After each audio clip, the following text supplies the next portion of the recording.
예, 여러분과 함께 고민해 주실 네 분 나와 계십니다. 국정원 실장을 지내신 한중대학교 김정봉 석좌교수, 그리고 부장판사 출신이 여상원 변호사, 그리고 부장검사 출신이 김경진 변호사, 그리고 최영희 시사평론가 네 분 나와 계십니다. 어서 오십시오. 안녕하세요. 안녕하십니까.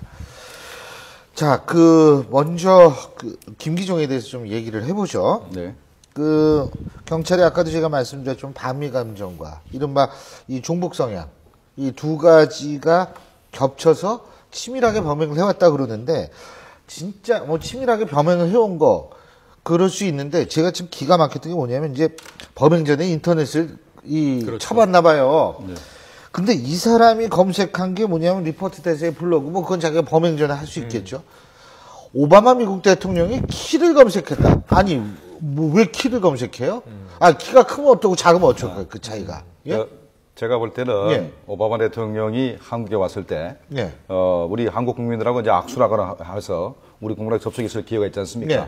그때 자기가 이번에 리포트 대사를 칼로 이 경동맥을 공격했듯이 오바마 대통령을 공격하기 위해서 키가 얼마큼 되는가? 자기가 작기 때문에 아마 그래서 높이를 재고, 그래서 국내에 비슷한 키를 가진 사람을 상대로 해서 이렇게 높이를 재보려고 했을 가능성이 있다고 저는 봅니다. 그러면은 김 교수님께서는 오바마 대통령이 만약 방한했을 경우에 공격할 의도가 있었다? 네, 충분히 난 가능성이 있다고 봅니다. 그렇게 보신다. 그런데 예. 리포트 대사는 사실 경호 대상도 아니었고 예, 예. 한국 경찰에. 예. 근데 오바마 대통령 경호는 잘 아시지 않습니까? 그렇죠. 보면은 어디 방문한다 하면 그 전날 벌써 이만한 개 들고 가가지고 샅샅이 다 뒤지는데, 아무리 김기종 씨가 오바마 대통령을 테러하려 해도 원천적으로 불가능한데 왜 오바마 대통령의 키를 검색했을까? 이게 좀 정신이 조금 이상한 사람이 아닌가. 이때까지 저는 김기종 씨에 대해서 왜 통진당의 전 대변인이 참 지혜가 많고 안목이 탁월한 사람이라고 그랬는데, 그래서 이 김기종 씨의 이번 테러에 대해서 상당히 계획적이고 할 것이다 했는데, 이 오바마 대통령의 키를 검색한 거 보면 또 좀 이상한 사람이다. 그런 생각이 드네요. 근데 굳이 이거를 합리적으로 추론을 해보면, 이게 합리적 추론이 사실은 실제 사건에 있어서는 의미가 없을 때가 많긴 한데요. 합리적인 관점에서 추론을 해보면, 오바마 대통령하고 지금 리포트 대사하고 같이 있는 사진을 가지고 보고, 오바마 대통령의 키는 인터넷상에서 어느 정도 이렇게 쉽게 찾을 수 있는 자료니까 그걸 가지고 리포트 대사의 신장이 어느 정도였을까, 이걸 추론하려고 그러지 않았을까 하는 가능성도 일으키더라고요. 그럼 만약 합리적인 추론이 아니면 어떤 겁니까? 예? 합리적 추론이 아니라. 글쎄. 저도 잘 모르겠어요. 아니, 여기 지금 말씀하신 거에서 합리, 비합리의 경계가 없는 것 같아요. 예. 김기종 씨의 머릿속에는, 그것을 이제 여 변호사님 말씀을 제가 좀 이렇게 덧붙이면, 망상이죠, 망상. 자신의 망상 속에는, 그러니까 리포트 대사를 피격하고도 무슨 이야기를 했냐면, 난 미국에게 칼질을 했다. 그리고 리포트 대사 개인에 대한 감정이 있었던 것은 아니다. 미안하다. 하지만 나는 미국에게 뭔가 보여줘야 한다고 생각을 했다. 그러니까 지금 김기종 씨의 정신세계가 그런 거죠. 그럼 그렇게 보면 사실 미국의 수괴라고 자기가 생각을 한다면 북한의 입장에 동조해서, 그럼 오바마 대통령이 가장 중요한 미국의 상징인물 아닙니까? 그러니까 어찌 보면 오바마를 타격하고 싶은 마음이나 본인도 접근할 수 있는 방안이 없으므로 오바마 대신 리포트야. 그러고 그날 아침에 나간 거 아니겠어요? 친구라니까. 네. 그럼요. 근데 어쨌든 지금 경찰이 결론 내린 거는 살해 의도는 분명히 있었다. 분명히 이거고요. 그렇죠. 그리고 리포트 대사도 처벌을 원한다. 그러면서 이 살기를 느낀 거예요. 진짜로. 그거 당연하겠죠. 그렇죠? 그렇다면은 살의를 느꼈고 처벌을 원한다. 그렇다면은 이 살해 의도가 검찰 같은 데 가서 뒤집혀질, 그러니까 왜냐하면 박근혜 대통령 같은 경우에 피습 사건 났을 때 살인 미수는 무죄가 됐죠. 네. 근데 이번 같은 경우에는 어떻게 이번은 뒤집힐 가능성이 상당히 적고, 적다. 예. 아하. 이게 이제 차이가 조금 있는데요. 예. 그때는 지금 문방구용 커터칼이었거든요. 예, 예. 근데 요번에 이제 과도칼이고 칼날 길이가 지금 한 13cm 정도 된다는 거죠. 그래서 요 칼의 근본적으로 좀 종류가 좀 다른 것 같고요. 예. 그다음에 이제 상처 깊이가 지금 이 박근혜 대통령 당시의 깊이하고 지금하고 차이가 좀 나요. 그리고 요번 같은 경우는 지금 넘어뜨리고 나서 곧바로 지금 얼굴로 칼이 갔거든요. 물론 그게 이제, 그리고 또 상해 부위가 바로 이제 경동맥 옆에까지 왔다는 거거든요. 그러니까 그런 상황을 전체적으로 종합해 보면 넘어뜨리고 가자마자 칼로 이렇게 가격을 했고, 그게 아주 위험 부위까지 갔고, 칼도 이렇게 결국 바로 목을 찔렀으면 이건 생명의 곱게 예. 이런 상황들이어서 아마 살인 미수가 인정되는 데는 별 문제는 없어 보입니다. 제가 볼 예, 때는 예, 말이죠. 예. 제가 볼 때는 리포트 대사가 가장 정확히 할 겁니다. 이건 법률을 다 떠나서 그 사람이 칼질을 하면서 이게 넘어뜨려가지고 올라타고 칼질할 때 눈빛을 봤을 거예요. 아마 그 눈빛에서 그 눈빛은 잊어먹지 못하는 자기를 거예요, 진짜. 죽이겠다는 그 결의에 찬 그 눈빛을 봤기 때문에 살해를 봤다, 살해 의사가 있었다라고 얘기하는 것 같습니다. 그리고 김 교수님은 경동맥을 노렸다고 생각하시는 거 아니에요? 목을 찌르려고 했는데 그렇죠. 네. 그게 어떻게 그 과정에서 막 리포터가 왼손으로 반항하고 막으면서. 이래가지고 그게 얼굴로 그렇죠. 갔다 이렇게 생각하시는 거죠. 그렇죠. 그죠? 그러니까 왼손으로 막지 않았으면은 예. 바로 이게 경동맥을 이제 예. 쳤을 가능성이 큰 거죠. 여 변호사님 판사의 입장에서 볼 때 이거는 살인 미수 무리 없다고 보시는 거죠. 그러니까. 제가 보기에도 예. 이 부분은 뭐 그 살인 동기라는 것은 고의라는 것은 본인이 자백하지 않는 이상은 결국은 주변 그때 범행 당시의 정황을 가지고 판단할 수밖에 없거든요. 예. 그런데 아까 우리 그 김 변호사님 말씀하신 대로 우선 무기가 치명적인 무기였고 그다음 그 겨냥한 부위가 거의 그 정확히 찔렀다면 거의 예. 목숨을 잃을 수 있는 부위였고 그다음 이 사람이 10일 전부터 치밀하게 준비했고 그다음 이 사람이 북한의 적이죠. 미국에 대해서 어떤 알겠습니다. 상징적인 걸 보여주려고 한 의미에서 살인 미수는 문제가 없고 다만 그 살인 미수가 인정될 때 적어도 15년은 인정되지 않을까 그런 생각이 들었는데 지금 오늘 그 보도된 바에 의하면 이 김기종 씨가 그 자기를 면회왔던 김수남 씨 이런 분을 아주 욕을 프락치라 그러고 욕을 했거든요. 그래 자기에 대한 어떤 지금 검찰 수사가 겨냥하고 있는 국보법 위반을 떼내고자 되게 노력하는 모습을 보이고 있습니다. 만일에 국보법 위반까지 인정된다면은 그 범행 동기가 어떤 민족주의자로서 어떻게 한 그런 순수한 동기가 아니고 정말 그 어떤 종북적인 이런 냄새를 풍길 수 있기 때문에 그 부분에서 아주 앞으로 크게 다툴 것으로 봅니다. 자, 지금 국가보안법 위반 가능성 얘기했는데 네. 아직까지 오늘 경찰 수사 결과를 발표를 보면 경찰 같은 입장에서는 배후 세력 혹은 공모가 있는지 계속 수사하겠다. 이거는 결론을 내린 게 아닌 맞습니다. 거거든요, 이게. 예. 그죠? 그러니까 어쩔 수 없이 경찰 입장에서는 예. 이 구속 수사할 수 있는 시한이 정해져 있으니까 검찰을 송치해야 되는 타이밍이 된 거잖아요. 그러니까 여기까지 정리해서 경찰 입장에서 수사 발표를 하고 검찰로 넘겼는데 검찰의 숙제는 더 커졌어요, 사실은. 지금 말씀하신 대로 살인미수가 여부가 인정될까 안 될까는 지금 현재 상황에선 별로 국민들의 관심이 아닙니다.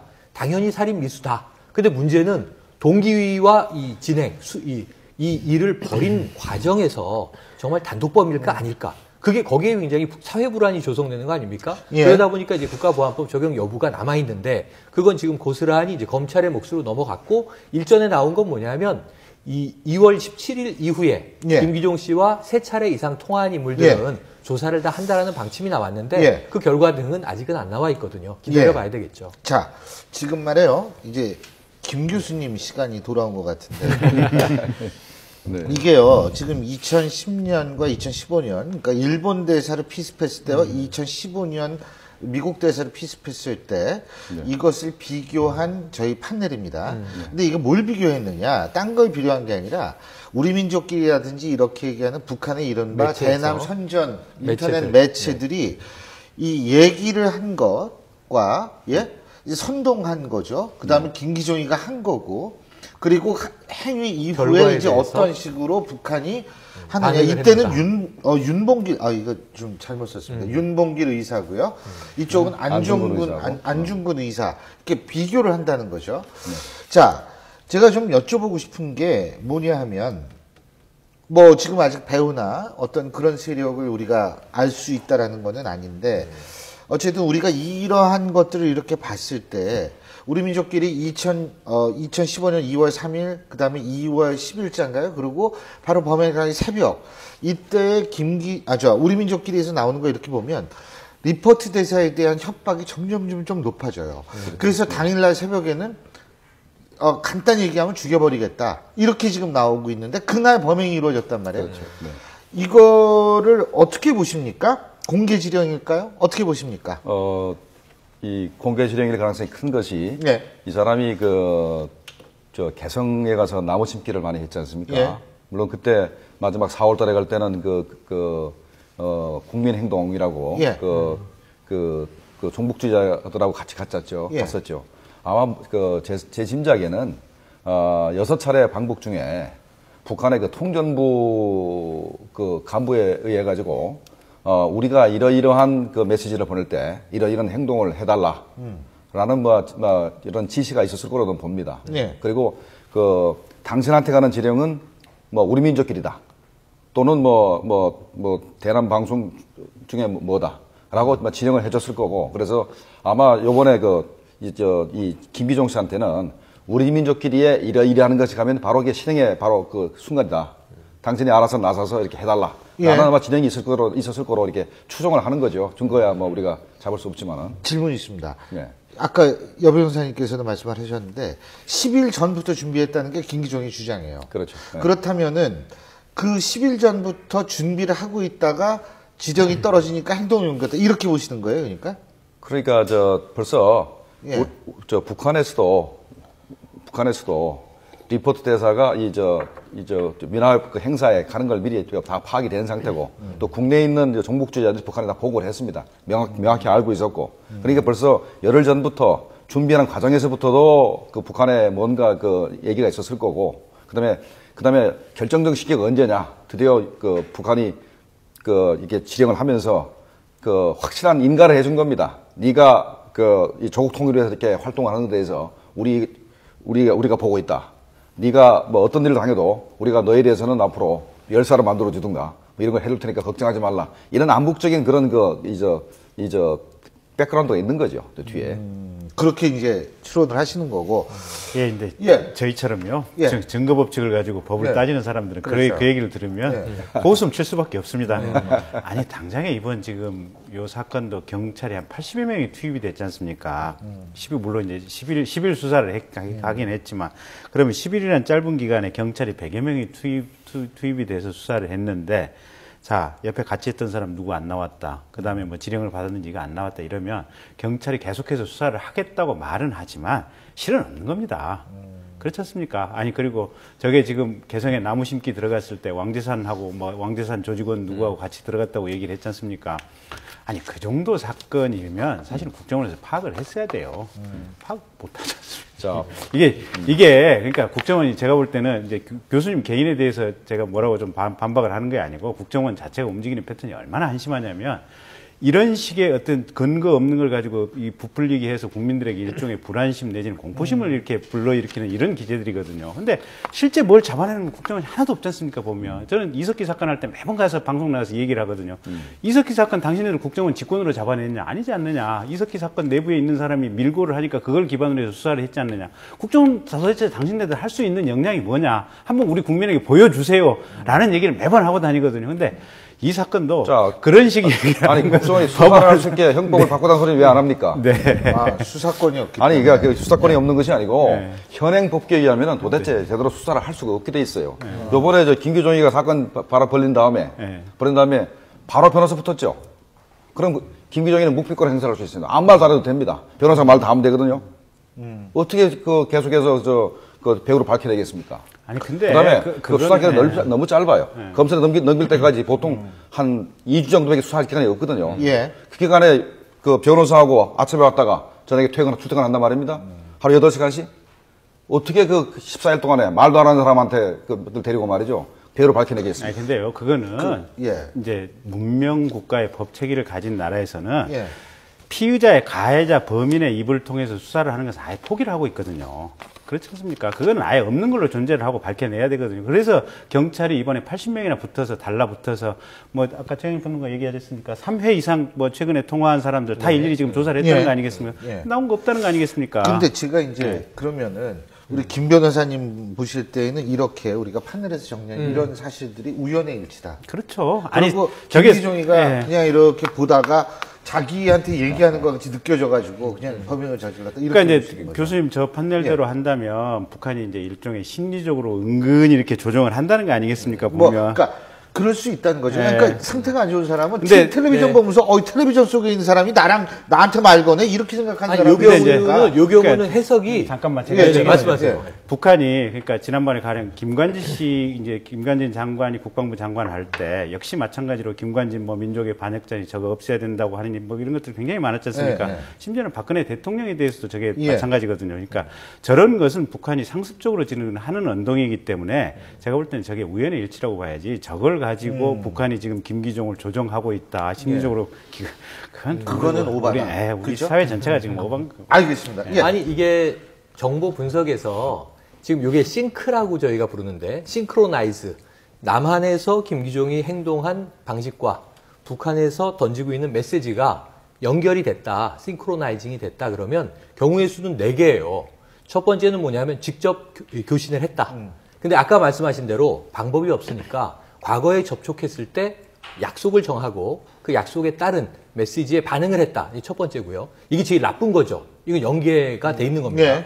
두 번째는 뭐냐면 불특정 추정 세력에게 그냥 선전선동을 했고 거기에 김기종이 반응을 한 거예요. 예. 개인적인 판단입니다. 이거는. 예. 그러니까 이것을 우리가 흔히 종북 이렇게 표현할 수가 있겠죠. 예. 세 번째는 뭐냐 하면 김기종 씨가 일종의 마니아처럼 북한 방송, 북한 정보, 요즘에 인터넷이 좀 활발하니까 이러한 시그널을 계속 추종하다가 자기의 논리를 만들어낸 겁니다. 이게 아까 제가 말씀드린 망상의 한 유형이 돼버리는 텔레비전하고 거고요. 얘기하는 거죠. 그리고 네 번째는 뭐 거론할 가치는 없습니다만 이게 텔레파시가 있겠죠. 네 번째는 빼기로 하고. 야, 이 유리겔라 예. 버전까지 와, 나오네. 모든 경우의 예. 수는 다 놔야 되니까요. 예. 그럼 이제 1, 2, 3 중에 하나일 텐데 그 중에서 이제 우리 김경진 변호사님은 우연, 그리고 우리 김 교수님은 첫 번째. 이렇게 지금 이제 주장들이 있는 거예요. 근데 저는 이 김 변호사님 말씀이 일리가 있다고 보는 게 그래서 국정원이 필요하다고 말씀드리는 거예요. 국정원이 이러한 것들을 밝혀줘야 하는 이 책임을 근데 가지고 이게 있는 굉장히 조직이다. 좀 힘든 네. 측면이 있긴 있는 것 같은데 우리 변호사님, 여 변호사님은 어떻게 보세요?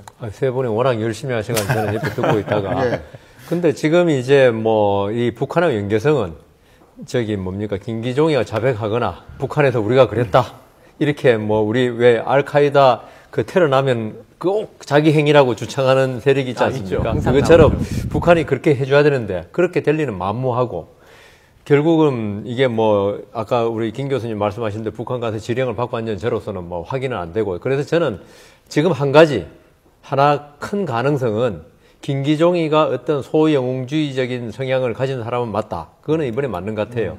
그런데 북한에서 계속 그 리포트 대사를 해침으로써 어떤 우리의 반미라는 목적, 그다음 그걸 달성하자는 것을 계속 방송하니까 예. 그걸 듣고 거기에 대해서 내가 북한을 위해서 아하. 나의 조국인 북한을 위해서 알겠습니다. 한번 해봐야겠다. 예. 이렇게 나올 수도 있다 이거죠. 방송과 관련해 가지고도요. 그러니까 이제 경찰이 지금 10일 동안 80명이 달라붙어서 컴퓨터도 압수수색을 했고 이랬지 않습니까? 근데 우리가 공중파라든지 집안의 케이블 셋탑박스를 통해서 북한 방송을 접속할 수는 없는 거 아니겠습니까? 없죠. 그렇다면 유일한 통로가 지금 인터넷이거든요.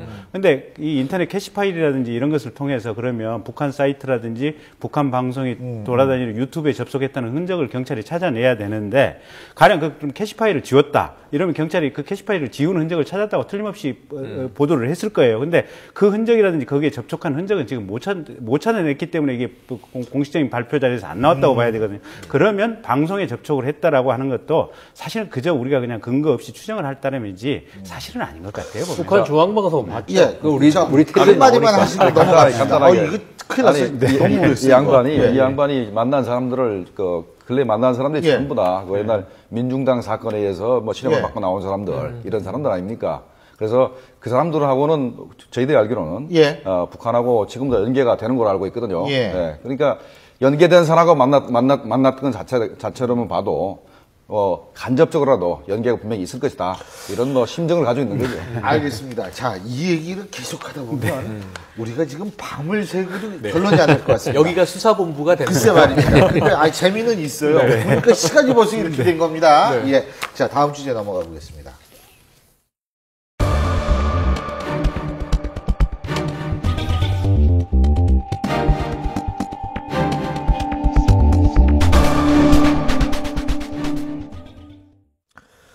예, 북한 김정은의 여동생이죠. 김여정의 입지가 넓어지고 있다고 하는데요. 그 김정은이가 동해안 전방부대 군부대를 방문을 했는데 그 수행자가 여동생 김여정 한 명밖에 없었다고 합니다. 민생 현장도 아니고 이 군부대 시찰하면서 군부 인사 배제하고 여동생만 데리고 가는 거 이거 나름대로 의미 있는 거 아닙니까? 정말로 신기한 일이죠. 네. 현재 근데 남매가 다 배가 나왔어요. 아마 원래는 굉장히 날씬했거든요, 김여정이. 그러니까 맞아요. 만약에 이제 많이 몸이 많이 풀었다 그러면 임신할 가능성도 있는데 현재 정부 당국에서는 임신한 건 확인을 안 하고 결혼만 확인해주고 있고 결혼은 한 10월쯤 한 것 같아요. 그러면 지금쯤은 임신했을 가능성이 있지 있기는 그러나 그건 뭐 확실치 않고 그다음에 왜 그러면 전방에 그 여동생 하나만 데리고 갔느냐? 김여정이 지금 현재 공식적으로는 선전선동부 부부장입니다. 네. 그렇죠. 그러니까 김정은이의 일거수일투족 이런 걸 갖다가 이 대회에 어떻게 디스플레이 하느냐 예. 하는 걸 전부 다 김여정이 하는 거거든요. 예. 하고 있는 건데 이것만 하는 게 아니고 이 양반이 김여정은 인사권도 가지고 있습니다. 예. 그다음에 또 이제 뭘도 안 하면 훈 포장 주는 거 이것도 관여를 하거든요. 그다음에 또 하나는 돈자루를 주고 있습니다. 예. 해외 돈벌이 돈자루를 주고 있습니다. 그러니까 어떻게 보면 돈 가지고 있지 인사 문제를 주고 있지. 거다가 이 사상 문제를 주고 있는 겁니다. 이 선전선동부장이 사상을 담당했거든요. 그러니까 거의 김정은이를 제외하고는 최고의 실권자입니다. 그러면은 김정은이 부재시에 대리 통치도 가능한 사람이 바로 김여정이다. 충분히 가능하죠. 충분히 가능하다. 과거에는 김일성이가 해외를 가면은 예. 그 기간 중에 쿠데타를 막기 위해서 김정일이가 국내에 있었거든요. 그러면 김정일이는 어떻게 합니까? 김정일이는 나갈 때 열차에다가 쿠데타 할 만한 사람 다 싣고 갔습니다. 한꺼번에 몽땅 싣고 가니까 물귀신 작전이군요. 쿠데타 할 만한 사람은 다 들고 가니까 어떻게 방법이 없었어요. 그 방법이 없고 이제 김정은이는 아마 자기가 해외 나갈 때는 김여정이가 이제 쿠데타를 막는 역할을 할 가능성이 있는 거죠. 그러니까 결국은 독재를 넘어가다 보면 믿을 수 있는 건 핏줄밖에 없다 이렇게 생각하는 거 아니겠어요? 근데 그것도 김정철도 있는데 김여정을 한다는 거는 참 좀 독특한 것 같아요. 김정철은 김정은하고 마지막까지 후계자 경쟁을 했던 사람이거든요. 만약에 빈틈을 주면은 자리를 뺏깁니다. 근데 김정철이는 자기가 형님이기 때문에 절대로 권력을 줄 수가 없어요. 평생 봉화조 수장만 하지 아마 권력 정벌에 나설 수는 없을 겁니다. 그러니까 에릭 클랩튼 CD만 계속 찾아주는 건데. 그다음에 김정남이요? 김여정? 지금 무슨 얘기? 김정철 얘기하죠. 김정철 얘기는 이제 고전에 이제 뭐 질문하셨는데. 그래서 저는 이제 김여정이가 그러면은 대리 통치가 가능한 인물이라고 얘기한다면 어차피 이 김여정한테 권력이 쏠릴 수밖에 없는 거 아니에요. 그렇다 보면 언젠가는 잘라야 되는 거 아닙니까? 제가 왜 그러면 김여정한테 힘이 쏠리냐면은 장성택을 죽이는 바람에 이렇게 된 겁니다. 장성택을 죽이는 바람에 북한의 어떤 권력자들도 그러니까 최용해나 예. 황병서 같은 최고 실력자들도 예. 자기가 언제 죽을지 모르는 것이고 그다음에 그래서 김정은이 눈치를 항상 보고 있는 겁니다. 예. 보고 있고 그러다가 또 눈치를 보고 앞에서는 이렇게 손을 이렇게 비비지만 예. 돌아서면 언제 배반할지도 모르는 거거든요. 근데 현재로서는 믿을 수 있는 게 김여정 하나밖에 없습니다. 예. 우리 국내에 김설송 얘기가 가끔 나오고 탈북자들 말씀하시는데 김설송이 누구냐면 김정일의 본처 그렇죠. 김영숙의 딸이거든요. 근데 김설송에 대한 얘기들은 전부 다 맞는 얘기가 아닙니다. 전혀 아니고 아마 북한 내에서 역할도 미미하고 거의 거의 쓸모가 없는 사람을 보면 되는데 우리 국내에서 너무 이렇게 부풀려놨어요. 어쨌든 김 교수님은 임신설은 사실이 않을 가능성이 있다 이렇게 보시는 거예요. 사실의 가능성도 있지만 현재는 확인은 확인이 안 된다. 알겠습니다.